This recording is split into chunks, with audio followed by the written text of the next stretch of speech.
Ready to learn more? Welcome to Guitar Chords Info Stream, the Chromatic Pattern, Part 5. In Part 4, we talked about the concept of half steps, so in Part 5, I want to talk to you about whole steps. And I'll start by demonstrating. I'm going to go back to the 5th string, but I'm going to start at the 1st fret. So, if I was to go from the 1st fret to the 3rd fret, that would be a whole step. And from the 3rd fret to the 5th fret would be a whole step. From the 5th fret to the 7th fret would be a whole step again. And the same concept would hold true going the other direction. Example, from the 7th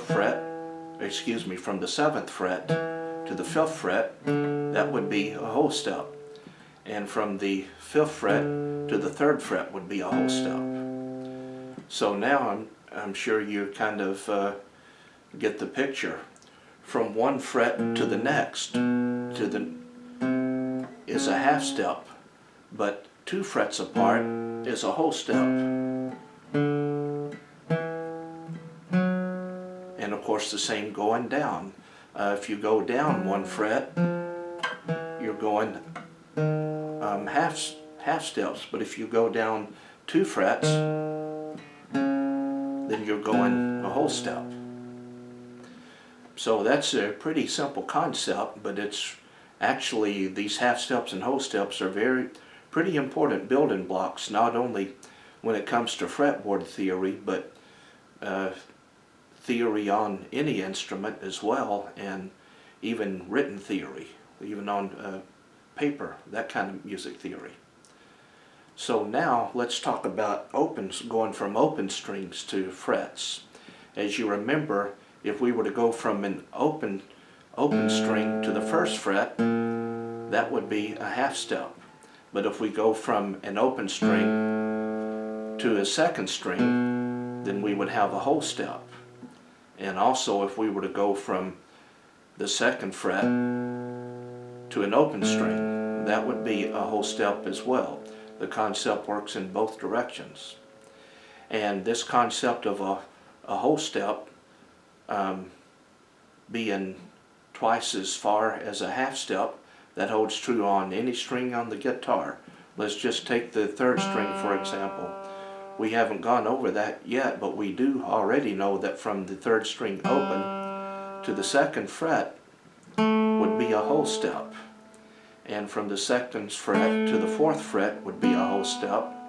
4th fret to the 6th fret would be a whole step. And the same would hold true going in the opposite direction. 6th fret down to 4th fret would be a whole step. 4th fret to 2nd fret is a whole step.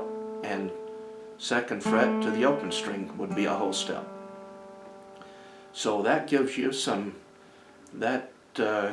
a good foundation for what half step and whole step means, and you'll get to put those concepts to work soon enough, especially when we get into position playing.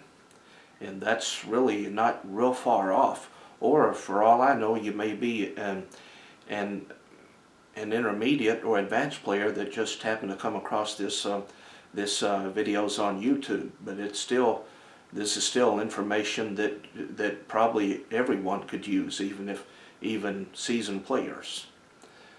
So I want to mention one other thing that you could do with your 12-tone rows as a sort of a self-test or a familiarization, besides just finding notes.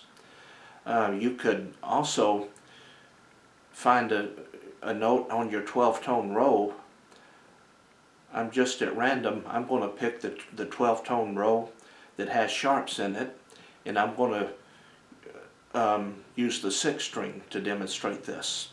So the first note in the 12-tone row with F in it, the first note in the 12-tone row with sharps in it is F. And we already know that F on the 6th string is at the 1st fret. So what I could do, this is totally optional drill, is play the F and then, without looking at the fretboard, try to visualize in your mind's eye which note would be a whole step away from F. It could be a whole step higher or a whole step lower. In this case, we have to go higher because we can only go a half step lower from our F because of where it's located on the 6th string. So in my mind, I'm going to play the F chord, and in my mind's eye, I'm going to try to visualize which note is a whole step higher. So we go F, F sharp, or G flat, G. So it must be G is the note that's the note that's a whole step higher. And let's see, the next note in that 12-tone row is A. So I'm going to find my A. I'm at G now, so G sharp or A flat. And after G sharp, everything starts over again at A. So this note must be A. Now I can visualize what's a half step higher in my mind. It'd be A, A sharp, or B flat, B. And then once you visualize in your mind's eye, then check your answer on the guitar. So now, since I have room to do so, I'm going to try to visualize what's one whole step lower than A. Okay, so A flat, or G sharp, G. I think it must be G, so now I'm going to check the answer on the guitar. A flat, or G sharp, G. So I was right.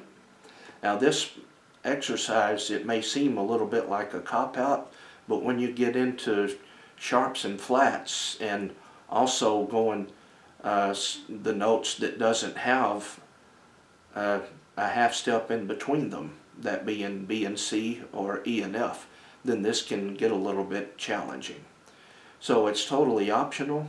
Feel free to spend some time on this exercise if you want to, and if you don't, then feel free to move ahead to the next video where we'll start on another string. And as always, if these, oh, one more thing, don't spend too much time learning the notes on the strings, or even too much time with this drill. What I'm really trying to say is you don't have to become like a seasoned professional at any of these things when it comes to this chromatic pattern course before you move on to the next area. It's just meant to familiarize you with the fretboard, and as far as getting it down to where it's second nature, that comes with time and experience. So don't think you have to learn all of these notes until they become second nature to you. We're just exploring and getting familiar with it for now. So the drill that I showed you is totally optional, and how much time you spend on it, if you do decide to pursue it, then that's up to you as well. So when you're ready, I'll see you in the next video where we will learn another string. And as always, if these videos are helping, please like, comment, and subscribe.